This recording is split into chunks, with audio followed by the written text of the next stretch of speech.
Okay, class, tatanungin ko kayo isa-isa kung anong gusto nyong maging paglaki nyo. Magsisimula sa'yo, Chloe. Ma'am, gusto ko pong maging teacher. O bakit gusto mong maging teacher? Para maturuan ko yung sarili ko magmahal. Sa puso lamang makikita ang tunay na yaman. Hugotera si Miss Chloe, pero wale. Next. Ma'am, gusto ko pong maging BBM. O, gusto mo rin tumakbo ng presidente? Hindi po. Gusto ko pong maging bebe mo.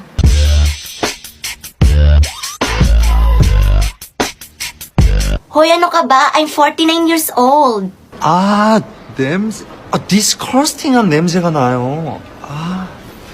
disgusting shit. Disgusting pala ha. Bagsak ka sa akin. Next. Gusto ko pong maging principal, ma'am. Ay, very good, Kate. Bakit gusto mo maging principal? Para po, utos-utusan kayo. Teacher ako, hindi ako katulong. Next.